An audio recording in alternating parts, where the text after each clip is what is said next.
थोड़ा रुकता हूं प्रमोद जी, मैं जरा अचरज में हूं। देखो, आपके उत्तर प्रदेश की जो सरकार है ना, उसके तमाम मंत्री और सम्माननीय मुख्यमंत्री योगी आदित्यनाथ जी देश भर में घूमे इस बात का आमंत्रण दे हुए कि इस कुंभ में पुण्य लाभ लेने के लिए आप जरूर आए, हम आपके लिए सारी व्यवस्था कर रहे हैं।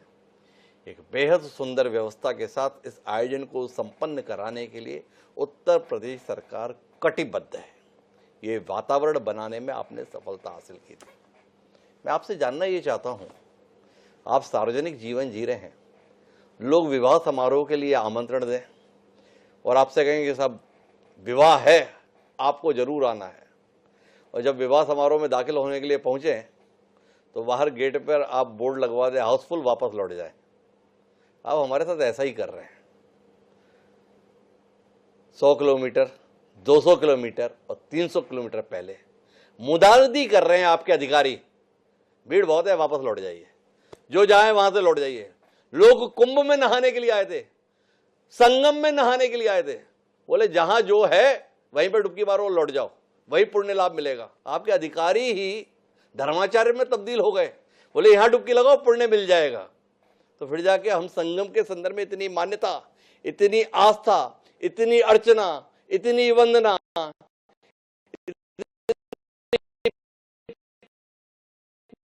पूजा, इतनी महत्ता कीजिए। आपने कहा एक आदमी आपका नहीं बोल रहा है, हम आकलन करने में चूक गए, हम अनुमान लगाने में चूक गए, हम व्यवस्था करने में चूक गए। कहीं तो बोलिए। आप तो केवल ऐसा लग रहा है कि शाबाशी शाबाशी और केवल शाबाशी। अगर आपने आलोचना का एक स्वर भी निकाल दिया तो कुल मिलाकर आपके धर्म विरोधी कहलाने में बहुत देर नहीं रह जाएगी। ऐसा भय उत्पन्न हो जाता है प्रमोद जी, इस भय से बचाइए भाई। जवाब आपको भयाक्रांत होने की कोई आवश्यकता नहीं।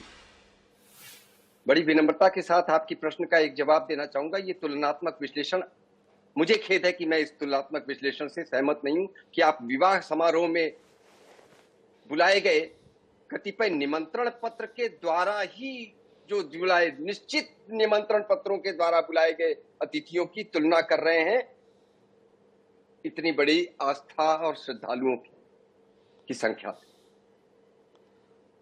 निमंत्रण पत्र नहीं भेजे जा रहे हैं, इतने 52 करोड़ में निमंत्रण पत्र नहीं छपे हैं हिमांशु। क्या बोलो प्रभु जी, माफी के साथ मैं बीच में हस्तक्षेप कर रहा हूं। आप पे भरोसा कर लिया, गलती कर दी क्या? आप पर विश्वास कर लिया, अपराध हो गया क्या? अरे इतने सालों की तपस्या के बाद किसी व्यक्ति या संगठन को ऐसा विश्वास हासिल होता है जो भारतीय जनता पार्टी, नरेंद्र मोदी और योगी आदित्यनाथ को हासिल हुआ, जिनके संदर्भ में एक वातावरण बना है। इन्होंने कह दिया तो ये कर दिखाएंगे, इन्होंने बोला है तो ये करेंगे। इस विश्वास पे भरोसा करके लोग अपने घरों से निकले हैं, हजार हजार किलोमीटर की दूरी तय करके प्रयागराज की सीमा पर पहुंचे रहे। प्रमोद जी, कुछ तो विचार कीजिए, कुछ तो संवेदना के साथ में हमारे साथ जुड़ने की कोशिश कीजिए। इन सवालों के उत्तर चाहिए प्रमोद जी। लोग अपनी आस्था का हनन होते हुए देख रहे हैं, लोग अपनी उम्मीदों को सामने मरते हुए देख रहे हैं। लोगों का मरना तो छोड़िए, लोगों की उम्मीदें मर रही हैं, जो 12 साल के इंतजार के बाद आप पर भरोसा करके इस कुंभ में शामिल होने के लिए घर से निकले थे और बैरंग वापस लौट गए क्योंकि व्यवस्थाएं नहीं मिली। इस पर क्या कहेंगे? हाँ, मेरी बुद्धिमत्ता पर इतना भरोसा रखिए कि आपने जो प्रश्न पूछा है वो मुझे याद रहेंगे और उनका अंत तक जवाब दूंगा। आपको बीच में हस्तक्षेप करने की बहुत ज्यादा कष्ट कर नहीं पड़ेगा। और आपका जो प्रश्न परोक्ष है वो भी, और जो अपरोक्ष है उसका भी जवाब दूंगा। तो इसलिए आपको बहुत ज्यादा हस्तक्षेप करने की चिंता नहीं करनी चाहिए। बिल्कुल जवाबदारी, मैंने फिर से रिपीट कर रहा हूं, आप कह रहे हैं कि आप जवाब नहीं दे रहे हैं और मैं ये कह रहा हूं कि जवाबदारी हमारी है और हम ही देंगे। लेकिन आप क्या चाहते हैं कि आप जैसे शब्दों में चाहते हैं वही हम कहते और आप खुश हो जाएं। क्षमा करें, ऐसा तो नहीं हो सकता। क्षमा करें, ऐसा तो नहीं हो सकता कि आप कहें 2 दूना 5 कह दो आज प्रमोद मिश्रा। और प्रमोद मिश्रा 2 दूना 4 की जगह 2 दूना 5 करके हिमांशु जी को प्रसन्न करके चले जाएं। अब आता हूं सीधे सीधे आपकी बात। बाकी के 2 मित्रों ने शेर सुनाया था, ये पहाड़ी पांव क्या चढ़ते इरादों ने चढ़ी है, कल दरीचे ही बनेंगे द्वार, अब तो पथ यही है। ये दुष्यंत ने लिखा था। आपकी बात से मुझे भी एक पंक्ति याद आ गई, तो मैंने सोचा मैं भी क्यों ना आग्रह कर दूं, क्योंकि पूर्व में 2 लोगों ने शायरियां पढ़ी थी। सर, हमने किसी को निराश करके लौटाया नहीं, हम ये कह रहे हैं, और कोई समझे ना समझे, बाकी 2 लोग तुम नहीं समझेंगे क्योंकि एक विश्लेषण है, लेकिन किस विचारधारा से आते हैं पता है, और उनका अभी जवाब देता हूं। जिन्होंने मुलायम सिंह की मूर्ति पर कमेंट किया था, जिन शंकराचार्य जी ने, हाँ मैं अभी ऑन रिकॉर्ड कह रहा हूं, उन्हीं शंकराचार्य जी को इन्हीं के संवेदनशील सरकार ने बनारस में सड़कों पर दौड़ा करके लाठी से मारा था। आज वो इनके हीरो बने हुए, ठीक है हीरो बना लेंगे। आलोक शुक्ला जी लेकिन मेरी बात से सहमत होंगे। भीड़ का जब एक भीड़ नहीं कहना चाहिए, गलत शब्द, आज के परिप्रेक्ष्य बहुत बड़ी जब संख्या हो तो सर आप बीच में ही बता दीजिएगा आलोक जी, अगर मैं कहूं ठहरा हुआ पानी और ठहरी हुई भीड़ दोनों ही खतरनाक हो सकते हैं ना। मॉब को इवैक्यूएशन, जिसको क्राउड मैनेजमेंट कहते हैं, वो जो आ गई है उसको निकल जाए। आगे से लोग जो आ रहे हैं उनको वापस नहीं कर रहे, उनको निवेदन किया है। जैसे उदाहरण के तौर पर मैं जानता हूं कि कई लोगों को समझ में नहीं आएगी, छत्तीसगढ़ की सरकार ने कहा कि भाई आप हमारी सीमा पे रुके रहें, आगे लोगों, काफी लोग हैं, थोड़ी से ईज आउट हो जाए। क्या ये सच नहीं है हिमांशु जी कि आपने 2 दिन पहले 3 दिन पहले ये खबर सुनी कि कुंभ में एक संख्या, बड़ी संख्या ईज आउट हो रही। देखिए, अगर विश्लेषण करना तो ये भी है, फिर मैं कहूंगा, एक डिस्क्लेमर लगा देता हूं, अगर मैं ये कुछ वक्तव्य कह रहा हूं इसका मतलब ये नहीं है कि मेरी कोई संवेदनहीनता से उसको देखा जाए या हमारे दल की जिम्मेदारी से भागने का उसको या प्रयास समझा जाए। ऐसा दुराग्रह कहीं मनमानस में भी नहीं होगा हमारे।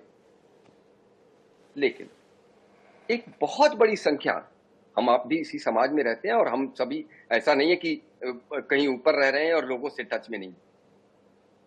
ईमानदारी से अगर हम देखें तो कई लोग ऐसे हैं जो सोच रहे थे यार 13 तारीख तक रुक जाओ, माघ वाला समय खत्म हो जाए, उसके बाद थोड़ा भीड़ ईज आउट हो जाए और 26 तारीख को इतना वो हो गया तो चलते हैं। अब उसके बाद इतने ठहरे हुए लोग और बढ़ गए। तो ये इससे आप सोचिए कि श्रद्धा का क्या यही पैमाना है? सनातन पे श्रद्धा से लोगों का विश्वास उठ गया। ऐसे कठोर शब्दों का प्रयोग करेंगे कि ये पैमाना है कि लोगों का धर्म से, लोगों को आस्था से, लोगों का, अरे भैया ये जेएनयू में पढ़ने वाले स्कॉलर्स की थिंकिंग नहीं है, लाखों वर्ष से स्थापित सनातन परंपरा का विषय है। प्रमोद जी की अपनी उलझन है। मेरे कार्यक्रम का समय समाप्त हो रहा है, मुझे निष्कर्ष पे पहुंचना है।